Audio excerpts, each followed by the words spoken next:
我的闺蜜心心念念想嫁给那种十足爹味的富豪，偏偏还爱玩 pro 的那种。我早已看透她的真实面目，劝她别为了金钱而放弃自己的追求。经过一番认真思考，她决定继续追寻自己的演艺梦想。10年后，闺蜜终于在演艺圈大放异彩。当她拿到影后奖项的那天，她却让人把我送到了山区。你不是一直喜欢努力吗？有本事的话，就靠你自己努力逃出来吧。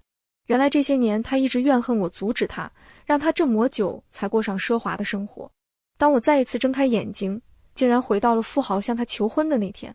我立刻放下手中的工作，赶紧送上祝福，敬以你从小缺少父爱。赵总成熟的气质和你简直是天生一对。玲玲赵逸晨向我求婚了，你说我应该答应吗？他说这颗钻戒是他亲手为我制作的。作为大总裁的他居然如此用情之深，玲玲我真的好心动啊。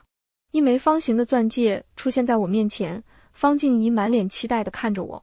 看到她那炫耀又跃跃欲试的样子，我才意识到自己真的重生了。我下意识地摸了摸自己的腿，激动地站起来走了几步，差点哭出来。太好了，我还有知觉，真的回到了赵逸晨向方静怡求婚的那一天。在前世，作为他的经纪人，我和方静怡详细分析了结婚的利弊。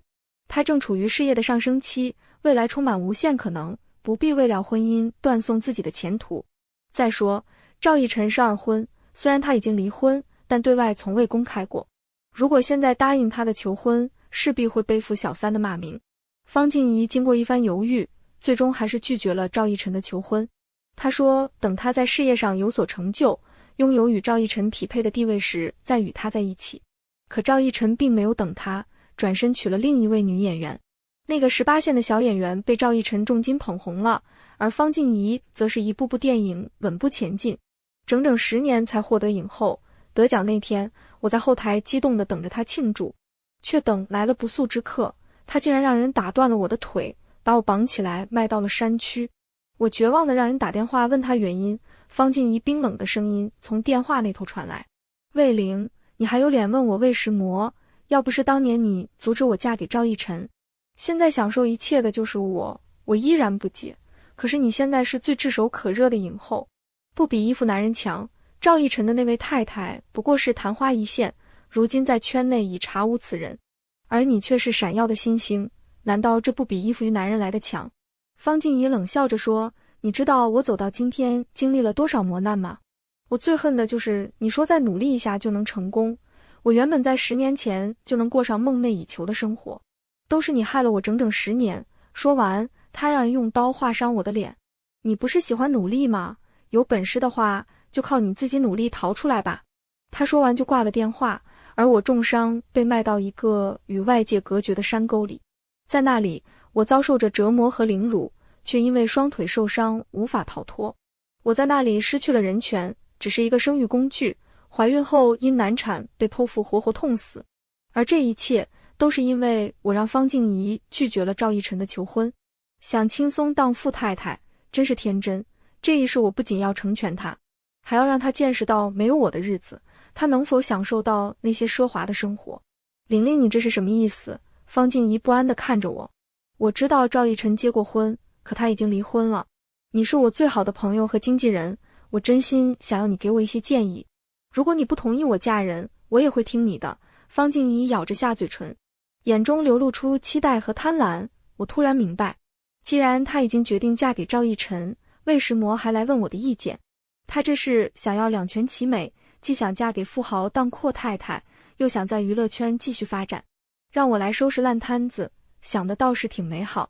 我微笑着直视方静怡，嫁吧赵总这么优秀的男人，过了这个村就没这个店了，他还亲手为你做了钻戒。我接过方静怡手中钻戒看了一眼，和前世那个后来嫁给赵逸晨的小明星的戒指一模一样。当时这也是赵逸晨为爱而做的钻戒，还上了热搜。这么用心又舍得花钱的男人真不容易找，你从小缺少父爱，赵总成熟的气质和你简直是绝配，嫁给他你就能享受生活，不用再辛苦地跑片场了。方静怡激动地看着我，紧紧握住我的手。玲玲，我就知道你是最懂我的人了，那我刚签约的那部剧和代言怎么办？奕晨那边说要为我规划一条大火的路，我以后就是赵氏集团的太太，肯定要为他越台剧和代言。我仔细回忆了一下当初为他接的剧，心头猛地一震。这部剧就是当年让方静怡从流量小花转型为实力派的超级大剧。虽然这部剧给演员的报酬不算高，但制作精良，导演还耐心指导演技。这是一部10年后仍然会被人津津乐道的现象级大作，如今他却决定放弃这部剧。我强忍着心中的激动，平静地说道，关于剧组和代言的事情你放心，我会帮你处理好的。可是你去赵氏集团发展后，我和你的经济合约该如何处理呢？我假装不舍地拉住方静怡的手，我们当初说过，要是富贵了就不能忘记彼此，对吧静怡？你去赵氏了，肯定会把我一起带走吧？我早就受够了这里的高强度工作，未来你成为富太太和女明星，我就是你的专属经纪人，让我也体验一下轻松的生活。方静怡急忙抽回手，紧张地看着我。玲玲，我现在还没去赵氏呢，那边的情况我还不清楚，如果那边不好，带你过去可就害了你。我明白他不会带我去，我就是故意要让他感到不适，让我们之间彻底决裂。我又向前一步，紧紧握住他的手，不给他逃脱的机会。你可是未来赵氏的老板娘，给我安排一个轻松又高薪的职位，还不是一句话的事。我们一路走来，经历了那么多事情，你可别忘了吧静怡，你不会是自己去当老板娘享受生活了吧？不想带上我吧？被我一语道破心事，方静怡的脸色瞬间变得僵硬，尴尬地挥了挥手，怎么可能呢？你放心，等我一切都安排妥当后，一定会把你一起带走，我们可是最亲密的闺蜜呀。听他这么一说，我才放松了一些，心里纠结着，要是我能像你一样，认识个像赵总那样的有钱人就好了。静怡，你真是太幸运了，能嫁给赵总，不过像这样的富豪，你可得好好珍惜，外面的世界诱惑太多，一不小心就容易被人利用了。方静怡听了我的话，上下打量了我一番，匆匆拿起包收起戒指就离开了。见她离开，我才松了一口气，开始仔细检查自己的身体。10年前的我青春洋溢，身体健康，容貌也很出众，还没有因为帮方静怡挡酒应酬而迅速衰老，也没有因为方静怡的各种闹事而受苦，更没有被她发卖后导致我双腿受伤。我和方静怡本是同一所电影学院的同学，当初她更喜欢表演，于是和我商量一个幕前一个幕后。考虑到我自己的家庭情况和当经纪人的稳定收入，我答应了她的提议。既然她选择放弃这么好的机会去嫁人，那就别怪我把机会拿走了。那天下午，方静怡在朋友圈高调宣布自己答应了赵奕晨的求婚。同时，赵氏集团派人带着律师团队来公司商讨方静怡的解约事宜，同事们都用同情的眼光看着我。毕竟我手里唯一有些名气的艺人高调违约却不带走我，老板肯定会让我为此付出代价。果然，赵氏律师团队离开后，公司总裁林怀就把我叫到了办公室。我早有准备，深吸一口气，拿着自己提前列印好的简历走进了林总的办公室。魏林，你知道方静怡离开公司给我们带来了多大的损失吗？老总的语气不太好，刚给他签的剧和代言的违约金，你知道要赔多少吗？你是怎么带的艺人？我不再是10年前那个刚毕业不久的魏林了，重生回来的我在娱乐圈摸爬滚打10年，积累了丰富的经验。我恭敬地捡起刚刚砸过来的档，把自己的简历放在林总的桌子上。林总，其实方静怡离开公司也不算亏。我利用午休时间化了妆，精心打扮了一番，此时眼神水汪汪地看着面前的老总。刚才他的律师过来谈解约，想必是准备支付违约金了吧？代言的名字还没确定，可以让公司其他艺人顶上。您担心的只是云飞船已经签约，而方静怡的罢演不仅损失金钱，还有名声，对吗？如果我代替他去拍戏呢？林怀看着我冷笑，魏林，你这个经纪人想要替演员去拍戏，这简直是我听过的最好笑的笑话。方静怡好歹是流量小花，你算什么？一个连手里艺人都抓不住的废物经纪人。别以为长得好看就能当演员，剧组看中的是方静怡的名气和实力，你有吗？如果是别的剧组，我可能还不敢冒这个险，可云飞船不一样。这个剧组的导演看中的不是名气，而是与角色的契合度。而方静怡能拿到这个角色，是因为我在试镜前对她进行了培训。我通读了小说和剧本，一遍又一遍地研究角色心理，一次次指正方静怡的表演，才让他在试镜中脱颖而出。所以我对自己很有信心，林总，我可以和您签合同，老板不过是个商人。听我这么说，他露出了兴趣。如果我没有在云飞船中演出，且在1年内超越方静怡的高度，他的违约金我来赔偿。他没有说话，似乎在考虑。我了解林总前世，与他周旋许久，最终帮助方静怡脱离公司，开自己的工作室。我比他本人更了解他，这是笔稳赚不赔的买卖。林总，方静怡那边您能拿到一大笔违约金，我这边如果我成功了，您能得到一个比方静怡更红的台柱子。如果我失败了，违约金用我一辈子来给您打工，对您来说怎么都不会亏。说完，我静静地等着他的回应。不到1分钟，林怀拿起我放在桌上的简历，前后看了一遍。没想到我们公司还藏着这么一个人才。魏玲，我可以给你1年的时间，但我不会给你资源。既然你对自己这么有信心，我也不能打击你，对吧？合同我让专案部拟好给你，今天开始你从经纪人转型为艺人，我很看好你。他一拍桌子，笑容满面地看着我，狐狸眼中闪烁着算计的光芒。和黑心商人空手套白狼的把戏真是高明，但我没办法，现在的我没有身份和资源，还有一个虎视眈眈的假闺蜜。虽然方静怡已经打算结婚，但凭我对她的了解，只要我过得比她好，她绝对会想方设法来压制我。我只能孤注一掷，借助公司的名义来强势出击，争取一鸣惊人，让方静怡不得不求着我，而无法对我进行打压。自那天起，我开始联系那些未来可能会大红大紫的，如今仍然不温不火的明星、导演和编剧。前布局未雨绸缪重生归来，我身无分文，毫无背景，唯一拥有的就是对未来10年娱乐圈的深刻了解。只有我心里清楚，曾经为了将时常情绪波动的方静怡捧到如今的地位，我付出了多少努力和心血。现在我要把这些心力全部投入到自己身上。我厚着脸皮去找云飞船的导演，虽然多次拜访都没有成功，但我从他妻子那里入手，投其所好整整1个月，直到电视剧即将开拍，他才终于愿意见我。魏玲，你的艺人违约让我很失望，害得我不得不重新寻找女主角。你凭什么觉得我会给你这个机会？我拿出做得满满的剧本和原著，诚恳地看着刘导。刘导，凭我对这部剧的深入理解，其实方静怡的违约也并非没有好处。我知道您现在的经费紧张，赵氏集团愿意为他支付高额的违约金，这不就是变相为云飞船注入资金吗？刘导听到这些话后显得有些兴趣，又瞥了一眼我放在桌子上的剧本。我这边确实还有一个重要角色还没找到人选。说完，他又仔细打量了我一遍。你这脸皮挺厚，适合演个老嬷嬷，宋嬷嬷拼死护主的那场戏，你现在给我演一下。我眉头一紧，这个角色他居然让我饰演这个角色。虽然这是个宫里的老嬷嬷，但她的戏份足够重要，讨论度一点也不逊色于女主。可我才26岁，脸上没有任何妆容，怎么演一个40岁的嬷嬷？刘导真是在为难我。他讥讽地看着我，似乎完全相信我演不出来。我抬起头放松下来。如果我不是重生回来的，或许真的演不出效果。现在我身体里的人正是快40的魏玲，整个剧中莫比宋嬷嬷更适合我的角色了。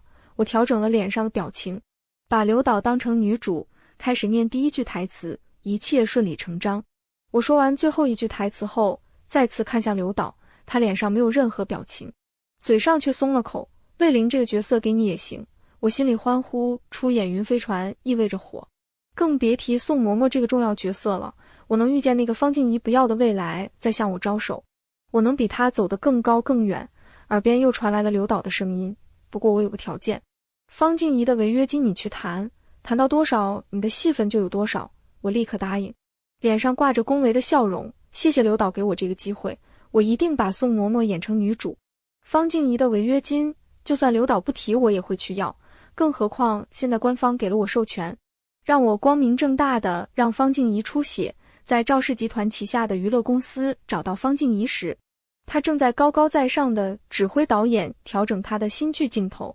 见到我，方静怡把我拉到独立化妆室后，上下打量着我。听说你自己出道当演员了，我以为你中活一世后，劝我嫁人，自己也会聪明一些，没想到你会用最傻的办法。凭你这张脸，以为能替代我成为影后吗？呵呵，别做梦了，没了我。云飞船不可能像前世那样火爆。我的心跳加速，寒意从脚底直冲上来，方静怡竟然也重生了。不过我又放下心来，我因为和前世截然不同的说法，过早暴露了自己的重生。如果方静怡利用这个资讯差来针对我，我将会毫无机会抬头。幸好她重生回来后，依然是那种自以为是的性格没有改变。我拿出之前与云飞船剧组签的合同，这部剧是我们当初自己挣来的资源，你无缘无故毁约，却始终不付违约金，是不是赵总不愿意帮你付这笔钱？既然知道他也是重生的，那事情就好办多了。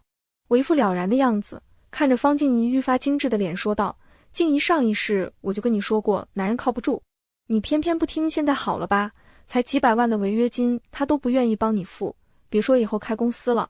对了，赵逸晨前世的老婆最近出道了，听说有人捧着，那人不会是赵总吧？方静怡露出愤怒的神色，还没发作，我又打断，不如这样吧，你拒绝赵总的求婚，我们继续去拍云飞船，我们两个重生而来，还不是轻松玩转娱乐圈吗？我满脸期待地看着方静怡，她终于露出了一声讥讽的笑声。魏林，你就看不得我好是吧？你以为几句话我就会动摇？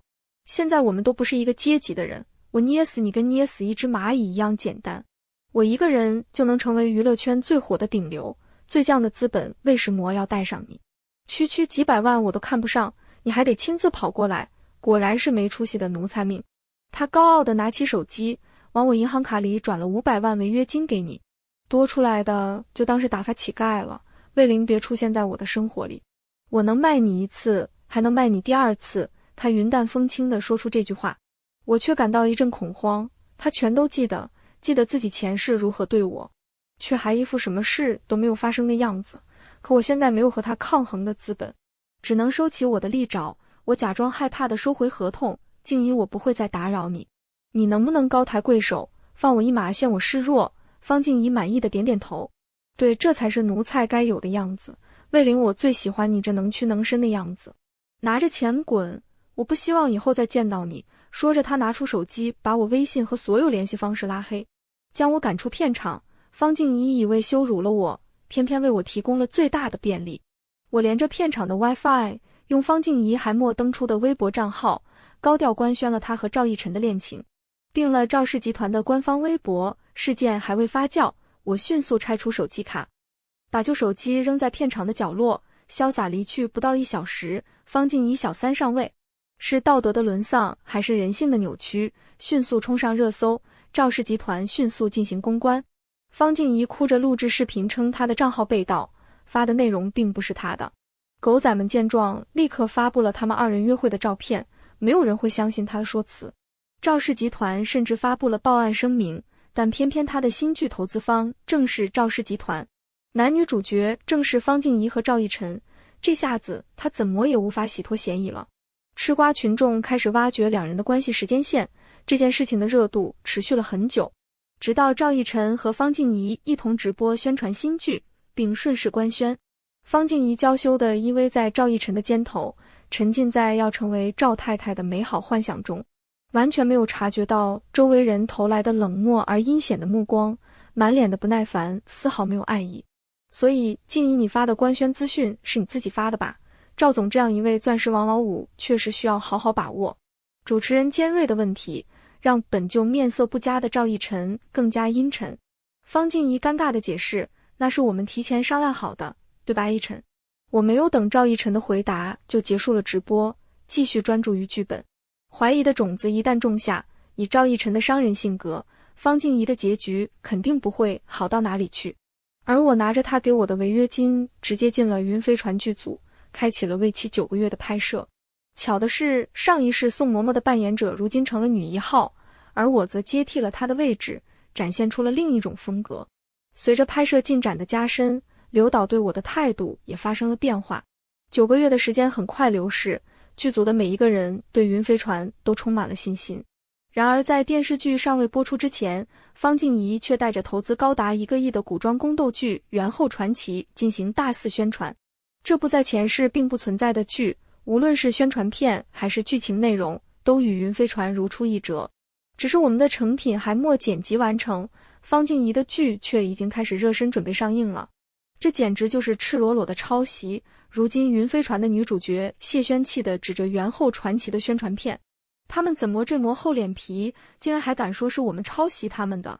小说版权归谁所有，谁就是抄袭者，这不是显而易见的道理吗？刘导召集了所有主演来出主意，大家都是愁眉苦脸的样子，就连刘导也显得无计可施。对方有钱有名气，而我们这些18线的演员却失去了先机。现在外界所有人都在抵制云飞船，这部辛苦拍了9个月的剧，甚至可能无法上映。我知道这是方静怡在背后搞鬼，她是唯一一个知道云飞船会火的，除了我以外。在云飞船播出之前，她提前推出了相似的剧集，再用原著进行一波宣传。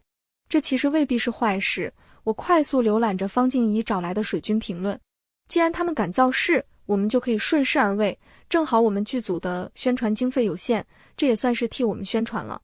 所有人都盯着我，他们的拍摄和制作时间都远不及我们，服化道都是粗制滥造的。这种作品或许会因为一时的新鲜感而火，但最怕的就是对比。刘导，我们能不能提前在网站上播出？刘导疑惑地看着我，直接卖给网站，这不是降低身价的做法吗？云飞船光是剧本打磨我就花了1年，绝对不能随便卖掉。无人理解，其他人也开始小声议论。就是啊，魏玲，我们虽然不算有名气，但都是正儿八经的科班出身，绝不能与那些网剧相提并论。我就是冲着上新电视剧来的，如果卖到网站，我的演艺生涯就完了。魏玲，方静怡之前是你的艺人，你不会是她派来毁掉我们的吧？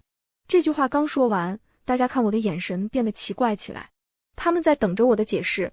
这是在未来10年会很常见，但在现在却没有先例。对现在的娱乐圈来说，上不了卫视的剧才会做小制作小成本的网剧，只有卖不出去的剧才会放到视频网站上。别小看网页的播放量，我把几个网站的线上观看人数的数据展示给大家。而且我也没说我们不卖给卫视呀，只是上网站不需要走那么多流程。我们现在最缺的就是时间，金子到哪里都会发光。难道大家对云飞船没有信心吗？房间里静得连针掉下都能听见，大家在思考我的话。片刻后，刘导拍了下桌子，站起来拍板，就这么定了。我们和元后传奇硬碰硬到底。刘导的行动迅速，云飞船和元后传奇在同一天上线。所有人都不看好在网站首播的云飞船，在各大平台上狂喷，不敢在卫视上播。抄袭云飞船的团队心里应该明白吧？还敢和方静怡叫板，人家元后可是大成本电视剧，画质堪比电影。可是云飞船一下子放6集，我真想去吃口屎。原著粉表示，默人能把这本书拍好，都洗洗睡吧。相比之下，元后传奇的播出声势浩大，不仅有当红女星月台支持，还有电视台的强力宣传。刚开播，元后传奇的收视率就遥遥领先，可1集过后，口碑却出现了大反转。这是投资了上亿拍出来的剧，钱都花到哪里去了？赵总，你还是专心做你的总裁吧，演戏这种小事还是让专业演员来吧。这简直就是抠图传奇，这新剧让我见识到了抠图技术的差劲。快去看云飞船洗洗眼睛吧，我要收回刚刚吃屎的话，这明明是个好剧，我敢预测云飞船会大爆。我甚至不舍得拉一点。当看到网站上的收视率飙升时，我终于松了一口气。即使重生回来，蝴蝶效应带来的结果也是我无法预料的。我和方静怡一样，都是在赌自己演的剧能爆火。方静怡对自己的演技和实力充满信心，对赵氏集团的资本更是信心十足。而我除了对刘导和剧组演员有信心，更是因为了解方静怡。她急功近利，总想走捷径的想法，注定是不会成功的。我很幸运，最终我赌赢了。云飞船因为方静怡的免费宣传，比前世更早火了起来。热搜前10条全都是关于云飞船的讨论。这时我们才发布早已准备好的律师函，起诉元后传奇抄袭。又是一波造势，我用前世掌握的行销手段，提前为云飞船宣传。这部现象级的热门剧集尚未在网络上播放完毕，就已有电视台前来争相购买，火爆程度比前世更胜一筹。在这一局中，我们的胜利可谓是大获全胜，而方静怡首次投资就亏得一无所有。竟然又从老板娘的位子回到了公司演员的角色，赵逸晨的商人本质彻底显露无遗。他要求方静怡把亏掉的钱全都赚回来。亲爱的，作为赵氏的老板娘，你总得为公司做点贡献吧。再说了，你的兴趣不就是演戏吗？我这样做也是为了你好啊。亲爱的，如果没有我，你连这么多剧本都接不到，你应该感激我才对。赵逸晨对方静怡说的话在圈内被广泛传颂，成为了谈资。他有一套破案的技巧，方静怡连轴转，1年内拍了8部剧，还接了2个综艺，整个人被折腾得精疲力竭。再次出现在我面前时，她已不再是那个光鲜亮丽的方静怡。玲玲，是不是哪里出了问题？为什么这1年我比前世的任何时刻都要累？明明嫁入豪门应该能当个富太太，为什么我的豪门生活不仅没有享受到，反而如此辛苦？前世我记得赵逸晨的那个妻子根本没有出来工作过。魏玲，是不是因为你，方静怡死死地盯着我，是你在背后搞的鬼，对不对？这时的我早就已经不是1年前的我了。我因为宋嬷嬷这个角色出圈，受到了无数好评，无数剧本递来，我选了一个反差极大的角色演出，一举拿下了当年的最佳新人奖。玲玲，是你害得我成现在这样，你要对我负责。他巴巴地看着我，按下手机录音的手却没有停。当年我错过了云飞船，这部爆剧成就了你，你应该感谢我，我们是最好的闺蜜，又是一起重生回来的。这世上没有比我更懂你的人了，你把刘导新电影的女1号让给我，我允许你重新做我的经纪人。我看着他简直要被气笑了，这世界上怎么会有这么不要脸的人？也是，上一世在我把他捧成影后，他不但不感激，还怨恨我，害了我性命。这一世提出这种要求也很正常。我故意嘲讽，静怡，你老公怎么没给你投资新电影？你不是说每年都有几个亿的资金可以自由支配吗？你不是说你就是资本，给自己投资个电影不是问题吧？方静怡脸色不好，强撑着冲我笑。当然有，只是我想到了你都入圈1年多了，我也该带带你。你放心，我不是白让你让出女1号的位置，我会给你介绍赵氏集团的电影，你是绝对的女主，享受和我一样的待遇。他说的好听，简直把我当成了傻子。以前我都会顺着他，即使重生回来，我也因为地位的差距，从来没有和他硬着来过。可现在的我有了对抗他的资本，不再视弱服软，站起来与他对视。这么好的待遇，你就不怕我抢你老板娘的位置吗？方静怡，你好好看看我，再看看你自己。现在的你怎么敢和我比？方静怡满脸通红，恼羞成怒的怒吼。你吼完，他看见我的表情愣了一下，发现自己被我耍了以后，深吸一口气威胁，如果你不愿意帮我，我就把你重生的事说出去。我相信一定有很多人对这种玄学很感兴趣，到时候和上一世一样卖了你，我还不是一样要什么有什么吗？就是重提，他居然没有一点愧疚，而是把卖我的事当作资本威胁我。我大步向前，抬手狠狠地扇了方静怡1巴掌。既然你说到上一世的事了，这巴掌是我还给你的。他还没反应过来，我又换手给了他1巴掌，打断我2条腿，扇你2个巴掌算便宜你了。方静怡惊恐地摸了摸脸，又看了眼鼻子，怒道你居然敢打我，说着他要冲上来想要还手。我的爱人的导演和我很熟，你知道这档节目在未来会爆火对不对？方静怡震惊地看着我，你愿意把这么好的节目介绍给我？我拉住他的手，地上早就准备好的综艺合同。当然，刚刚的2巴掌是为我前世出的气，这一世你又没对我做什么过分的事，我们依然是最好的闺蜜，对不对？他看着我，想从我的表情里判断出我到底有没有骗他。我笑得真诚，毕竟是演员，心里的想法怎么可能被他看出来？对峙了1分钟，方静怡总算放松下来，接过合同翻阅了起来。上一世算我对不起你，你说的对，这一世我没害过你。你混的也不错，我们2个还是好闺蜜，这综艺我接了。魏玲，如果能和上一世一样爆火，我不会忘了你的这档综艺。在上一世就因为创新和离婚这个话题爆火，方静怡一定会接。而我早就和岛屿打过招呼，为他们夫妻2个定制了一些小问题，绝对会让他们原形毕露。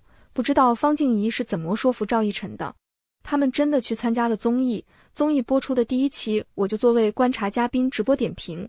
录制刚开始，赵逸晨和方静怡还能装作恩爱夫妻，甜甜蜜蜜的在荧幕前秀恩爱。想吸一波 CP 粉，可不到一天，两人就原形毕露。赵逸晨爹味十足的说教，直击心灵，让看直播的观众直呼受不了。方静怡原本还忍着，可赵逸晨一点不给她面子，全方位的打压她，让她的家庭地位彻底曝光。方静怡不是老板娘吗？怎么比员工过得还要惨？这真的是夫妻吗？我们老板都没有如此扑我，这大概就是金钱的魅力了吧。要是给我每年1亿，我也愿意这么干。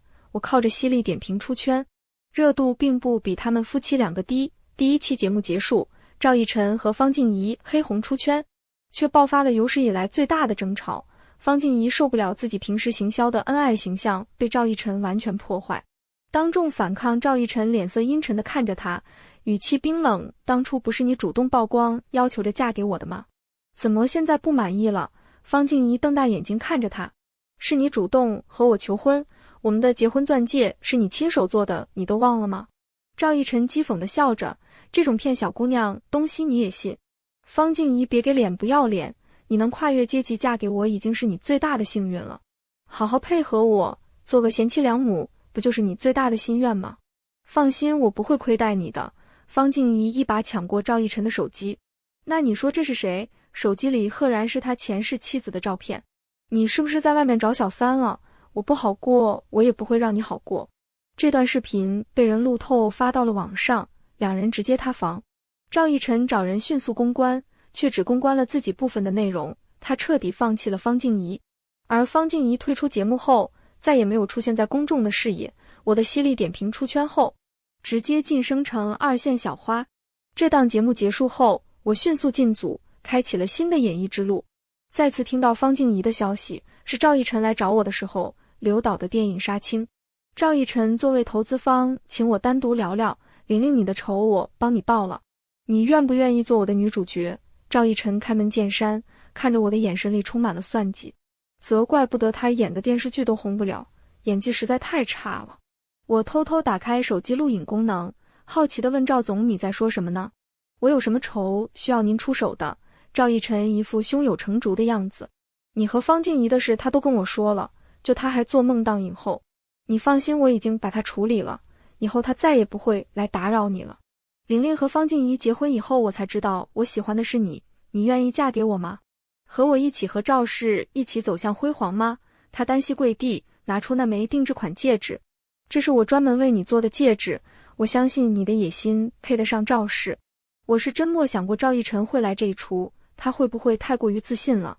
我没有回答他，好奇地问，你把方静怡怎么了？你不说我可不敢接受你。赵逸晨深情款款地看着我，他想把你卖了换取资源，我帮你提前做了，你就安安心心地做我的赵太太，方静怡她一辈子都逃不走了。我了然地点点头，打开房间大门，冲着赵逸晨笑，那可不一定，赵总刚刚对我说的话，你好好的和警方解释吧。门外是一大群远警严阵以待，赵逸晨想要逃，却插翅难飞。